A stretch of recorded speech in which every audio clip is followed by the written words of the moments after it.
RDC Sénégal, le ministre Didier Boudimbo condamne les actes de vandalisme et appelle les Congolais à l'unité autour des léopards. Le ministre des Sports Didier Boudimbo a réagi vigoureusement aux incidents survenus au stade de Martyrs mardi 9 septembre 2025 après la défaite des léopards face aux Lions de Teranga du Sénégal par 2-3 en match comptant pour les éliminatoires de la Coupe du Monde 2026.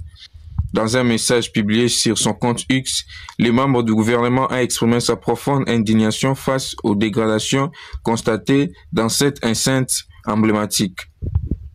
Didier Boudimbo a fermement condamné ces atteintes à un patrimoine qui symbolise non seulement l'histoire sportive, mais aussi l'identité nationale. Pour lui, au-delà de la déception d'un résultat sportif, les Congolais doivent rester unis et solidaires pour leur équipe nationale. Le ministre a également insisté sur l'importance de promouvoir la cohésion et l'exemplarité dans tous les secteurs de la vie nationale, soulignant que le sport doit demeurer une force d'union et un vecteur de valeurs positives.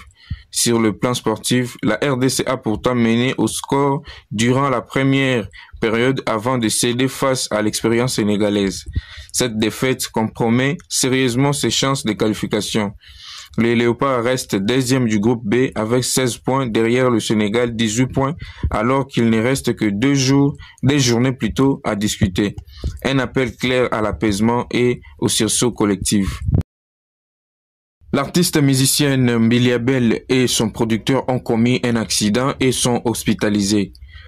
Un accident de la circulation a sémé les mois mardi 9 septembre 2025 dans le rang des mélomanes congolais.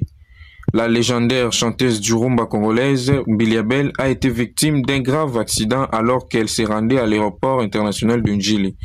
L'artiste, accompagné de son producteur Gilles Nsana, devait prendre un vol à destination de Bruxelles, où elle est entendue le 20 septembre prochain pour un concert très attendu.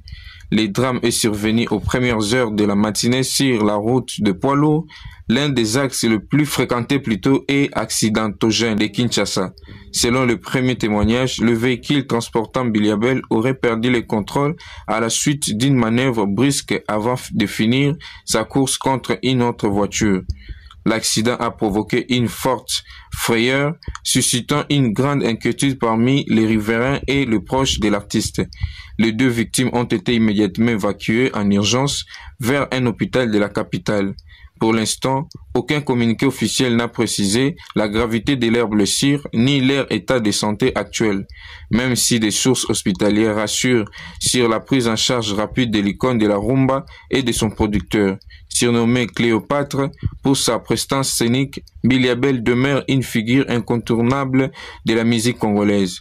Depuis les années 1980, elle a marqué des générations avec sa voix puissante et son charisme sur scène, devenant l'une des plus grandes ambassadrices de la rumba congolaise à travers le monde.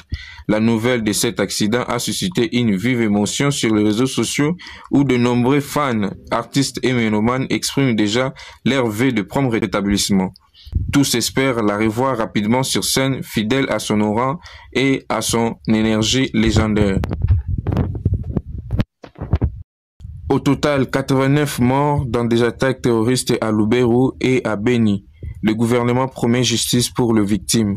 À Kinshasa, le 10 septembre 2025, la première ministre chef du gouvernement a exprimé une profonde tristesse et une vive émotion après les récentes attaques terroristes perpétrées dans la nuit du 8 septembre 2025 dans les territoires de Lubero et de Beni, province du Nord Kivu. Selon les autorités, les assauts attribués aux forces démocratiques alliées ADF à sigle, affiliées à l'État islamique, ont provoqué un lourd bilan humain et matériel. 89 personnes innocentes ont perdu la vie, plusieurs autres ont été blessées, tandis que des disparitions et d'importations de destructions matérielles ont été enregistrées. Dans son communiqué officiel, Son Excellence Madame la Première ministre a adressé ses condoléances les plus émues aux familles endeuillées et sa compassion à l'ensemble de blessés ainsi qu'aux communautés affectées. Elle a tenu à saluer le courage des survivants, réaffirmant que la nation entière partage leur douleur et se reconnaît dans leur résilience face à cette tragédie. La chef du gouvernement a également insisté sur l'importance de l'unité nationale et de la solidarité envers les populations meurtries du Nord Kivu. Elle a appelé aussi les Congolais à rester unis dans l'épreuve tout en réitérant l'engagement de l'État à œuvrer sans relâche pour restaurer la paix et la sécurité dans cette partie du pays longtemps meurtrie par les violences répétées. Enfin, la première ministre a assuré que le gouvernement ne ménagera aucun effort pour poursuivre les responsables de ces actes barbares devant la justice et mettre en place des mécanismes de protection renforcés afin de bâtir un avenir pacifique et prospère pour tous les Congolais. Avec ce message de compassion et de fermeté, le gouvernement central réaffirme sa détermination à accompagner les victimes, mais aussi à mettre fin à l'insécurité qui endeuille régulièrement le Nord Kivu.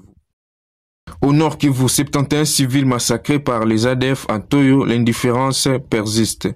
Un drame d'une ampleur inédite a frappé le village de Toyo situé près de la zone minière de Mangouré-Djupa dans le territoire de Lubero au Nord Kivu. Dans la nuit de lundi à mardi, les rebelles islamiques ADF et ISCAP ont mené une attaque d'une extrême violence visant la population civile. Selon plusieurs témoins, les assaillants ont tué sans distinction plutôt d'hommes, femmes et enfants, y compris un groupe rassemblé pour une veillée mortuaire. Les bilans provisoires communiqués par les sources locales fait état de 71 corps déjà retrouvés. Mais les recherches se poursuivent encore dans les environs, laissant craindre un nombre plus élevé de victimes. Ces massacres s'ajoutent à une longue série de violences meurtrières attribuées aux ADF dans l'est de la République démocratique du Congo. Au-delà du caractère atroce de cette attaque, c'est le silence qui choque. Ni les autorités nationales, ni la communauté internationale n'ont jusqu'ici réagi publiquement à cette tragédie. Une indifférence qui suscite l'incompréhension et colère parmi les habitants de la région, lesquels dénoncent un sentiment d'abandon face à des groupes armés qui continuent de semer la terreur en toute impunité. Pour les organisations locales de défense des droits humains, ces massacres illustrent une fois de plus l'urgence d'une tragédie militaire, d'une stratégie militaire et humanitaire plus cohérente afin de sécuriser le civil. Elle appelle à une mobilisation immédiate de l'État congolais et de ses partenaires, notamment de la MONUSCO et des pays de la région pour mettre fin à ce cycle infernal de violence. À Toyo, les survivants traumatisés commencent à enterrer leurs proches dans la douleur et de la peur de nouvelles attaques.